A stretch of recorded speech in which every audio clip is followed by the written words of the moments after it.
Our Lisa Marie Falbo recently spoke with a Formula One driver who talks about his passion for the sport and also just how challenging it can be. Take a look. Formula One is one of the most physically and mentally demanding sports in the world, with drivers pushing the limits at over 200 miles per hour. But what's the secret to staying sharp under pressure?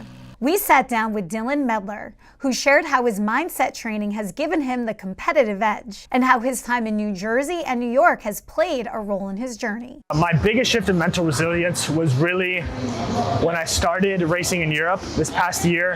It really stepped up my mental game. I was fighting against very, very strong contenders, some of the best GT3 drivers in the world. So there, I really had to bump up my mental game, and it really helped me all around. And that's pretty much what gave me the determination and motivation to come back and destroy all competition. For Dylan, speed isn't just about skill, it's about state of mind. Working with Arturo Mesquite, he's learned how to stay calm, reset after setbacks, and stay locked in for every turn. Since racing does require split decision making, Dr. Arturo has really helped me into not overthink my decisions. I do what my gut feels like, what I feel is going to be best for my career, especially best for the end goal of the race. So it's really made me make very successful choices, and it brings us to where we are now. And with Formula One's growing presence in the United States, including races in Miami, Austin, and Las Vegas, the demand for the sport is bigger than ever. Could a New York, New Jersey Grand Prix be next? I think it would make it such an amazing location for an F1 race to be held in New York. I heard there was rumors about it earlier, but it would be amazing for it to be a street race, especially the nightlife there. The city never sleeps. I think it would be such an amazing thing for New York, and it would bring so many people there. While speed and precision define his career, Dylan credits his mental training and healthy mindset as the real key to success.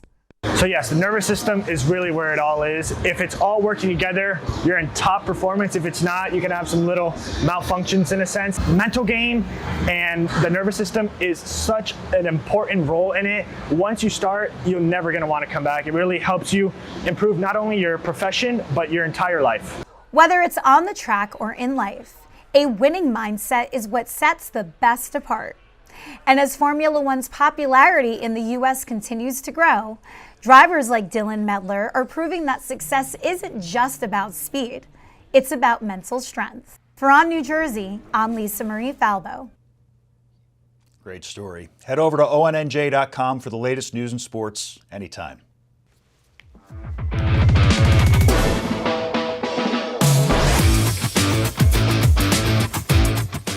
Well, by now I've interviewed a bunch of Kean University student athletes on this show, but today we're going to speak with the person in charge of looking after those athletes, making sure they're always on their A game. Joining me now is the Director of Sports Medicine at Kean University, Denise Wujciak. Denise, welcome to the show.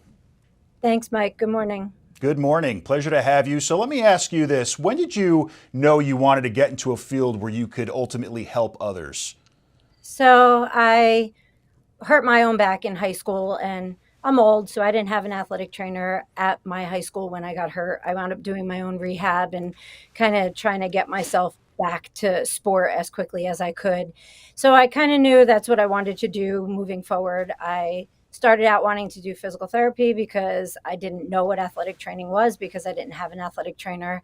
After I did some research, I was like, and doing some observations, I said, PT is not for me. I need more motivated people to work with. And I found athletic training. And after 3 years at one school, I transferred and changed my major. And here I am as an athletic trainer at Kean now for 22 years.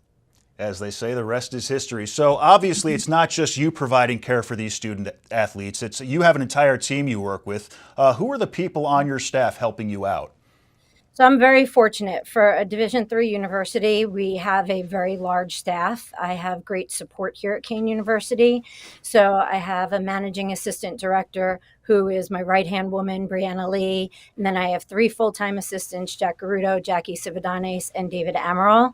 And then I'm also lucky that I have 2 certified athletic trainers as grad assistants. That's Gracie and Chelsea. Unfortunately, they're graduating, and I'm going to miss them terribly.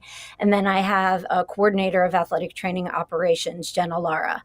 So I have a lot of support. It allows us to be able to assign athletic trainers to sports. Everybody has their own athletic trainer. It provides better continuity of care. And it's just been a great system for our student athletes for their health and well-being. Great group of people. So now, what are some of the most common injuries you deal with? Our athletes like to keep us on our toes. So, and we see the ankle injuries, we see the ACL tears, the labrum tears of the shoulder. We see a lot of the common stuff, but then we see a lot of uncommon things too. My team doctor, Dr. Mark Harrington, he'll call me and be like, "What is going on at Kean? Why do you guys always have these weird things happening with you?" So we see a lot of interesting things. I think the hardest injury I ever dealt with was I had a athlete who had low back pain, and we sent him for an MRI, and it wound up he had a mass on his liver, and I was the one who kind of had to tell him that there was a chance he had cancer, and he wound up having lymphoma and having to go through treatments. And it was not something that my college career or anything ever prepared me for. So we deal with the simple to the not so simple on a daily basis. Now, you've been at Kean University for over 20 years. Can you talk to me about how things have changed in your field during that time in terms of advancements in medicine, technology, and how you treat student athletes today? Sure. I mean, surgical techniques have changed significantly over the years. We try to keep up to date with all of that. Our team doctors at Ocean Orthopedics recently just did a whole seminar with us on the differences in the surgical techniques now. And we did a cadaver lab, and they let us get involved in the surgery, which was really cool. So just we have to keep up to date with that. We have our team doctor, Dr. Harrington, does diagnostic ultrasound. So we're able to see some things without having to get an MRI. We had a baseball player we thought maybe had a UCL injury. We were able to do diagnostic ultrasound as opposed to an MRI on him and get some results. And rehab in general has just changed tremendously. When I started here, everything was done on the table. You did straight leg raises, and now it's whole body rehab and making sure that we're taking care of everything above and below the injury site as well. So now, in 2012, you received the Kean University Presidential Excellence Award. Can you take us through that moment and talk about how special that was? I can. Athletic trainers are normally the unsung heroes. They're the ones that are behind the scenes. They don't really look for fame or glory. They just do it to do it. And that's kind of how I always just worked. I head down, worked hard, did what I needed to do for the student athletes. So to have somebody nominate me and to have a committee actually pick me as one of the candidates for the award was really a huge honor for me. I think that was probably a proud mom and dad moment as well, because they got to actually see my hard work paying off. So It's fantastic. Now, I read your bio and saw that you treat over 600 student athletes per year, and you've been at Kean for over 2 decades. There are student athletes who've graduated and will never forget you. Then there are student athletes you haven't even met yet that you're going to have a huge impact on. What's it like knowing you have such an influence over so many individuals? it's amazing. I know that I can come to work every day and make a difference in someone's life, whether big or small. So I could walk in and just know from knowing their personality, somebody's off a little bit and be like, "Hey, you good?" And it could be, "Yeah, I just did bad on a test. I'm just a little down." Or I just found out a family member passed away. Or I just got really bad news about something else. And it's just nice to know that I can make those differences. I still get text messages from student athletes, athletic training students who've been out 10 plus years thanking me. "Hey, remember that time you did this for me? I was just thinking about it and I wanted to say thank you." I had a alumni come back just recently. She was on a panel discussion for athletics, and she was like, "You're a staple at Kean. Like, I can't imagine the athletic training room without you in it."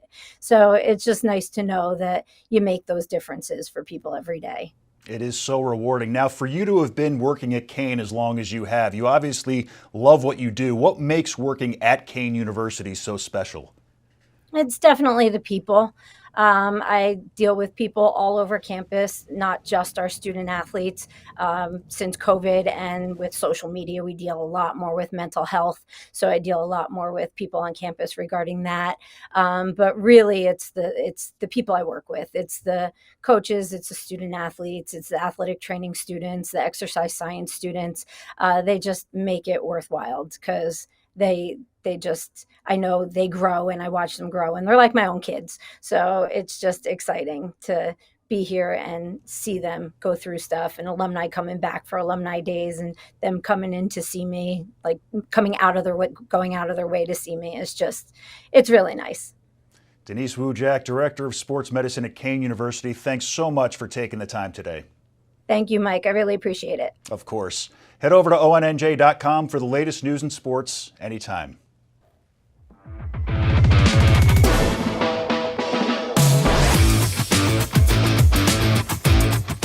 A former WNBA champion brought her leadership and experience to students at Kean University. Taj McWilliams-Franklin, a six-time WNBA All-Star and current Player Relations Development Manager for the NBA and WNBA, spoke as part of the Jacqueline Towns Empowerment Series. She shared insights on resilience, leadership, and breaking barriers in sports. Our team was at the MSC Little Theater for her powerful message. The Jacqueline Towns Empowerment Series is designed to inspire and uplift students.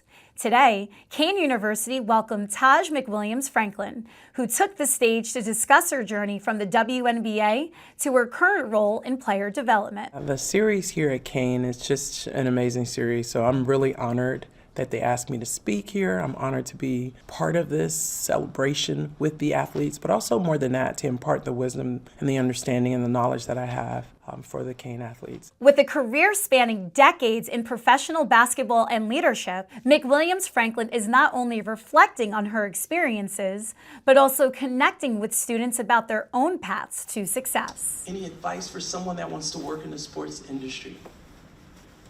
Internships. The NBA office, we do internships in the summer. We are dedicated to student athlete development. Obviously, we want our student athletes to have the best possible playing experience, but for us, we really prioritize their development off the court, off the field. We want our student athletes to have the life skills that they need to succeed when they hit graduation. So events like us really help us fulfill that toolkit for them. For me, I hope that the students take away, one, is just they can do anything, that they're amazing people, not just athletes, but also, two, the work. They've already put in the work in their respective sports, but putting the same work, the same mentality, all of those great things into what they're going to do after requires that same amount of practice, of concentration. McWilliams-Franklin's journey from the WNBA to her role in leadership is a testament to perseverance and passion. Her words today left a lasting impression on students, reinforcing the spirit of empowerment that the Jacqueline Towns series aims to promote. Reporting from Kean University in Union, I'm Lisa Marie Falbo on New Jersey. A powerful message from a true leader in the game. For more highlights from the event, visit our website, ONNJ.com.